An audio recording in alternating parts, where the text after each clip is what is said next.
하루도 한 걸음 한 걸음 하나님과 함께 걸어가길 원합니다. 그 안에서 하나님이 주시는 살롬이 가득하시기를 원합니다. 다 함께 사도신경으로 우리의 신앙을 고백하겠습니다.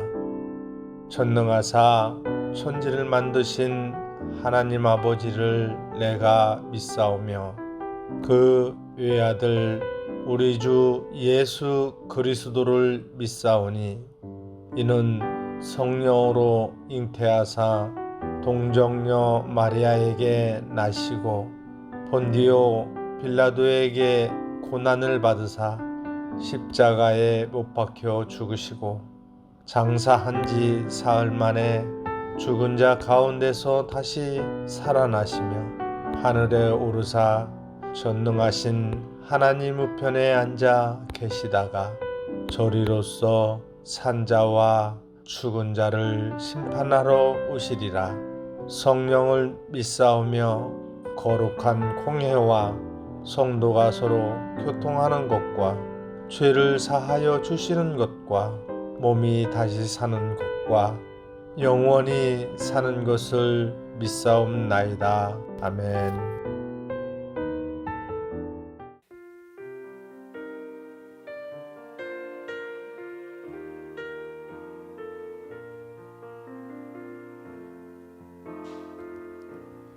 내 삶의 소망 내가 바라는 한 분 예수 닮기를 내가 원하네. 한없는 사랑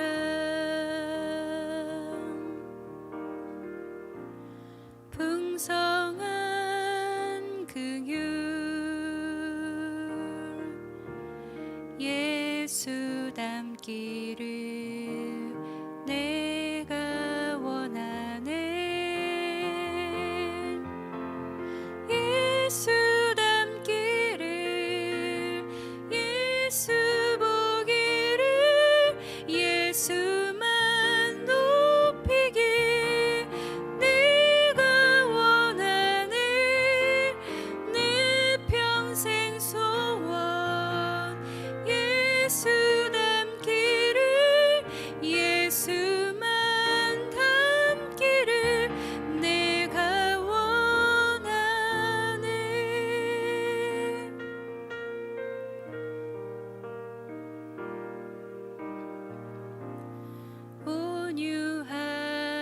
온유하시고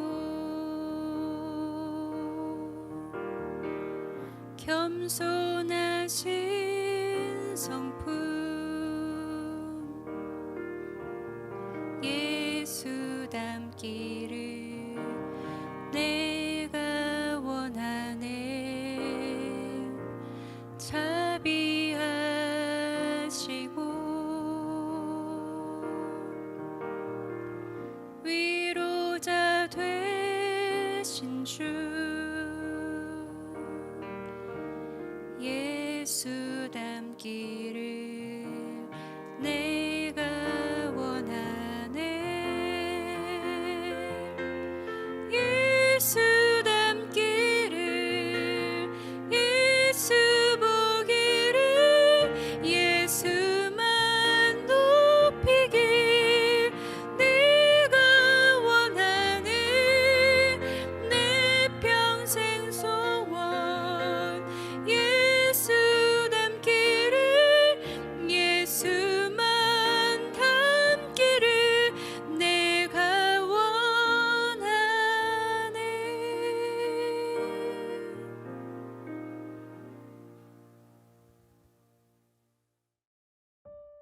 오늘 우리가 함께 나눌 말씀은 예레미야 36장 20절부터 26절입니다. 그들이 두루마리를 서기관 엘리사마의 방에 두고 뜰에 들어가 왕께 나아가서 이 모든 말을 왕의 귀에 아뢰니 왕이 여우디를 보내어 두루마리를 가져오게 하매 여우디가 서기관 엘리사마의 방에서 가져다가 왕과 왕의 곁에 선 모든 고관의 귀에 낭독하니 그때는 9째 달이라. 왕이 겨울 궁전에 앉았고 그 앞에는 불 피운 화로가 있더라. 여우디가 서너 쪽을 낭독하면 왕이 면도칼로 그것을 연하여 베어 화롯불에 던져서 두루마리를 모두 태웠더라. 왕과 그의 신하들이 이 모든 말을 듣고도 두려워하거나 자기들의 옷을 찢지 아니하였고 엘라단과 들라야와 그마랴가 왕께 두루마리를 불사르지 말도록 아뢰어도 왕이 듣지 아니하였으며 왕이 왕의 아들 여라무엘과 아스리엘의 아들 스라야와 압디엘의 아들 셀레미야에게 명령하여 서기관 바룩과 선지자 예레미야를 잡으라 하였으나 여호와께서 그들을 숨기셨더라. 아멘. 반갑습니다. 오늘 예레미야 36장 20절부터 26절을 중심으로 경외라는 주제의 말씀을 함께 나누겠습니다. 하나님께서 예레미야에게 모든 말씀을 책으로 기록하라 이렇게 말씀을 하셨고 예레미야는 바룩에게 그대로 불러주고 바룩이 받아 적는 방식으로 하나님의 말씀을 두루마리 책에 기록했습니다. 그렇게 기록된 두루마리 책의 내용을 바룩이 성전으로 가서 모든 백성들을 향해서 큰 소리로 읽었습니다. 그 외침을 들은 미가야가 고관들과 제사장들에게 가서 바룩이 전하는 말을 그대로 말해 주었습니다. 그러면 바룩을 불러서 직접 또다시 그들이 듣게 되고 그래서 자기들이 왕에게 직접 가서 말씀을 드리겠다 이렇게 이제 이야기하죠. 그렇게 해서 그들이 여호야김 왕에게 가서 바룩을 통해 들은 하나님의 말씀을 전하게 됩니다. 20절입니다. 그들이 두루마기를 서기관 엘리사마의 방에 두고 뜰에 들어가 왕께 나아가서 이 모든 말을 왕의 귀에 아뢰니 하나님의 말씀은 분명했습니다. 회개하라. 우상이 주는 두려움에서 떠나서 하나님께로 돌이켜라. 이런 말씀이었습니다. 여호야김 왕이 그들의 말을 들었을 때 엄청나게 기분이 나빴습니다. 그래서 자기가 직접 두 눈으로 두루마리 책을 보고 판단하려고 했습니다.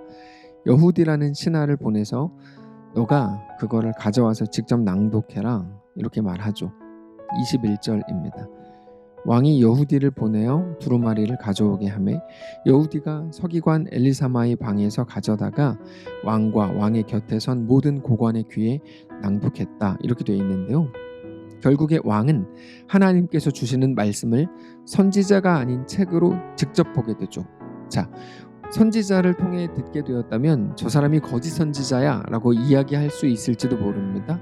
근데 책으로 직접 보게 됐어요. 자기가 믿는 신하의 입을 통해 직접 들었습니다. 분명히 하나님의 말씀이니 확실해졌어요. 자, 이제 왕이 어떻게 해야 될까요? 하나님의 말씀을 다른 사람을 통해서가 아니고 자기가 직접 보고 직접 들은 겁니다. 여호야김은 어떻게 행했을까요? 그런데 그때 마침 왕이 겨울 궁전에 있었다라고 돼 있는데 그래서 거기에는 불을 피운 화로가 거기 있었거든요. 22절인데 그때는 9째 달이라. 왕이 겨울 궁전에 앉았고 그 앞에는 불 피운 화로가 있더라. 자, 여후디가 하나님의 말씀을 3장 4장씩 낭독을 하면 왕은 그때마다 책을 가져오라 그래서 면도칼로 그 두루마리 책을 베어서 화로불에 던졌습니다. 그렇게 하나님의 모든 말씀을 다 태워버립니다. 23절입니다. 여후디가 서너 쪽을 낭독하면 왕이 면도칼로 그것을 연하여 베어 화롯불에 던져서 두루마리를 모두 태웠더라. 너무나 무서운 말씀입니다. 얼마나 하나님에 대한 두려움이 없어야 이렇게 할 수 있는 걸까요? 여호야김이 자기가 태우고 있는 그게 하나님의 말씀인 것을 몰랐을까요? 아니요, 당연히 알았습니다. 처음부터 알고 들었고 알고 불렀고 알고 가져와 보라고 했고 알고 자기가 확인하면서 직접 들은 겁니다. 다시 말해서 여호야김은 의도적으로 일부러 그렇게 하나님을 무시하고 하나님을 깔보고 있었던 거죠. 왜 그랬을까요? 현실성이 없다고 느꼈기 때문입니다. 당장 국방력을 키우는 게 더 도움이 되고 당장 돈이 더 큰 능력이 된다고 정말로 믿는 거죠. 그러나 하나님께서 그의 백성들에게 늘 말씀하시는 것은 여러분 다름이 아니라 경외심입니다. 하나님을 경외하라는 겁니다. 경외한다는 것은 두려워한다는 것이죠. 사랑에 대한 깊은 두려움을 경외라고 부르고 경외가 없는 사랑을 사랑이라고 부르지 않습니다. 경외가 있는, 두려움이 있는 사랑이야말로 진짜 사랑인 거죠. 진심으로 사랑하고 깊이 사랑하게 되면 두려움을 가지게 됩니다. 그게 경외입니다. 하나님은 우리가 하나님을 우습게 보기를 원하시지 않습니다. 경박한 것을 너무나 싫어하십니다. 사랑이라는 이름으로 가벼워지는 것 결코 하나님의 방식이 아닙니다. 가끔 젊은 남녀가 서로 사랑한답시고 관계를 맺어가면서 사실 그 속에서 굉장히 가벼운 말들과 가벼운 태도들을 보일 때가 있는데 여러분, 그건 결코 성숙한 모습이 아닙니다. 사랑한다면 존중하게 되고 존경하게 됩니다. 그것을 경외라고 부르는데요. 하나님은 그의 백성들에게 하나님을 두려워하라고 명령하십니다. 그러나 협박이나 위협이 주는 두려움과는 완전히 다른 너무나 따뜻하고 위대한 두려움입니다. 여호야김이 하나님의 말씀을 찢어서 불태우는 그런 망동을 할 때 왕과 그의 신하들 중 누구도 두려워하거나 자기들의 옷을 찢으면서 왕을 말릴 수 있는 사람이 없었습니다. 24절을 보시면 왕과 그의 신하들이 이 모든 말을 듣고도 두려워하거나 자기들의 옷을 찢지 않았다, 이렇게 되어 있습니다. 누구도 하나님을 두려워하지 않았던 거고, 아니 하나님보다 왕을 더 두려워했던 겁니다. 우리가 하나님보다 더 두려워하는 게 있을 때 그거를 우상이라고 부릅니다.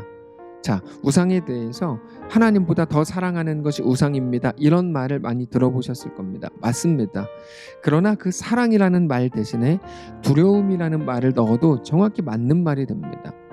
두려움과 사랑은 어떻게 보면 완전히 반대되는 개념인 것 같지만 아니요, 거의 같은 말이기도 합니다. 깊은 사랑 속에 엄숙한 두려움이 담겨 있기 때문입니다. 자, 물론 요한일서 4장에 나오는 사랑 안에 두려움이 없고 온전한 사랑이 두려움을 내쫓나니 두려움에는 형벌이 있습니다. 두려워하는 자는 사랑 안에서 온전히 이루지 못하였느니라, 이런 말씀이 나옵니다. 여기에 나오는 두려움은 이제까지 설명드렸던 것과는 완전히 다른 두려움입니다. 세상에 대한 두려움이죠. 내가 망가질 것에 대한 두려움을 말하는 겁니다. 하나님을 깊이 사랑하는 자는 자기 자신에 대한 그 두려움이 없다는 거죠. 믿음이 두려움을 이기거든요. 이스라엘이 우상 숭배를 하게 된 이유가 바로 그 두려움 때문이었습니다. 하나님을 믿지 못한 것으로 인한 두려움이죠. 하나님을 사랑하지 못해서 가지게 된 두려움입니다. 내가 망하면 어떡하지? 내가 끝나면 어떡하지? 그 끝은 당연히 영원한 형벌이라는 말입니다. 그래서 그들은 어떻게 합니까? 하나님 대신 바알을 섬기고 아세라를 섬기고 자연을 섬기고 흰놈 골짜기에서 자기 아들까지 불태워 죽이죠. 모든 것이 무엇이 만들어낸 결과물일까요? 두려움이죠. 그런데 두려움은 왜 생겼습니까? 하나님을 믿지 않아서, 하나님을 사랑하지 않아서 생긴 것이죠. 그 두려움에는 반드시 형벌이 있다고 말씀하시는 게 요한일서 4장입니다. 오늘 본문을 통해서 말씀드리려고 하는 두려움은 경외심입니다. 세상이 말하는 두려움과 다른 거죠. 하나님에 대한 깊은 두려움입니다. 그 엄숙함, 그 경건함을 말하는 겁니다. 여호야김에게는 그게 없었습니다. 그저 하나님은 나를 돕는 분이다 정도로 생각했던 것 같습니다. 그렇게 하나님을 우습게 봤습니다. 근데 모든 신하들 역시 하나님을 두려워하기보다 왕을 더 두려워합니다. 물론 모두가 그런 건 아니었죠. 엘라단과 들라야와 그마랴, 이 세 사람만큼은 왕에게 이렇게 말합니다. 그 두루마리는 하나님의 말씀이기 때문에 그렇게 하시면 안 됩니다, 분명히 말하죠.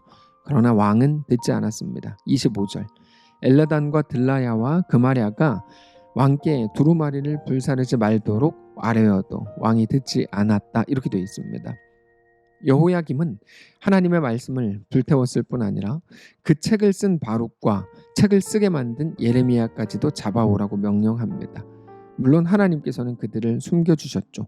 26절, 왕이 왕의 아들 여라무엘과 아스리엘의 아들 스라야와 압디엘의 아들 셀레미야에게 명령하여 서기관 바룩과 선지자 예레미야를 잡으라 하였으나 여호와께서 그들을 숨기셨더라. 자, 오늘 우리가 함께 묵상하려고 하는 것은 사랑에 대한 두려움, 경외심입니다. 하나님께서는 하나님의 백성들에게 그 경외심을 요구하십니다. 자녀가 태어나면 부모는 자녀를 사랑합니다. 그러면 자녀는 부모가 나를 사랑한다는 걸 알게 되죠. 근데 재미있는 현상이 나타나죠.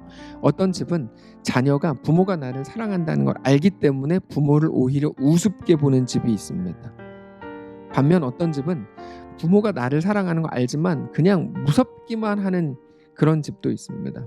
그러나 어떤 집은 자녀가 부모를 사랑하면서도 그 속에 어떤 깊은 엄숙한 두려움을 느끼는 그 집도 있습니다.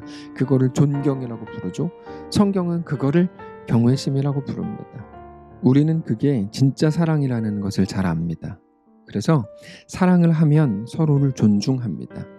그 깊은 품어줌이 경외심입니다.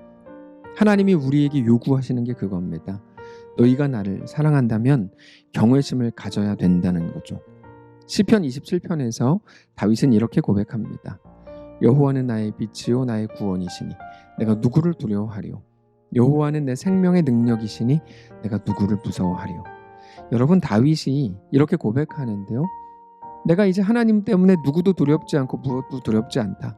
그러니까 나는 이제 겁 없이 내 멋대로 살겠다, 이런 말일까요? 절대 그렇지 않습니다. 누구도 두렵지 않다는 말은 내가 하나님만 두렵다는 말이거든요. 정확히 말하면 하나님보다 더 두려운 존재가 없다는 말이에요. 오직 하나님만이 내가 두려워할 뿐이고 하나님만이 내가 사랑할 뿐이라고 고백하고 있는 중입니다. 다윗은 그래서 이어서 이렇게 고백하죠. 내가 여호와께 바라는 한 가지 일, 그것을 구하리니 곧 내가 평생에 여호와의 집에 살면서 여호와의 아름다움을 바라보며 그의 성전에서 사모하는 그것이라. 처음에 사랑이라는 표현들 혹은 두려움이라는 표현이 나중에 어떻게 바뀝니까? 사모함이라고 나오죠. 그 깊어지는 거예요. 사랑이 어떻게 보면 가볍고 내가 일방적으로 받는 것 같아서 내가 얻는 혜택이나 수혜 정도라고 생각을 한다면 사모함은 그것과 다릅니다. 하나님에 대한 깊은 경외심까지도 포함되는 겁니다. 훨씬 더 엄숙하죠. 하나님의 언약이 그거죠. 나는 너희의 하나님이 되겠다. 너희는 내 백성이 되라. 그게 언약이잖아요. 하나님에 대한 사랑이 그래서 사모함이어야 하는 겁니다. 나의 평생의 단 한 가지 소원, 그의 아름다우심을 보며 그의 사랑을 노래하는 것이라는 찬양 가사가 있습니다. 사랑하는 성도 여러분, 오늘 우리 하나님이 어떤 분이신지 잘 알게 되시기 바랍니다. 우리 하나님은 우리를 지으신 분이고 우리의 아버지이십니다. 세상 그 무엇보다 우리를 더 사랑하는 분이고 우리의 영원한 소망이시고 우리가 영원히 거해야 될 우리의 유일한 공간이십니다. 성도 여러분, 언약을 기억하십시오. 나는 너희의 하나님이 되고 너희는 내 백성이 되리라. 하나님보다 더 큰 무언가를 발견한 것 같아서 하나님의 말씀을 불태우지 마십시오. 하나님을 우습게 여기지 마십시오. 하나님만이 우리의 유일한 소망이신 것을 알게 되시기를 바랍니다. 하나님을 떠난 모든 두려움에는 반드시 형벌이 임한다고 말씀을 하셨습니다.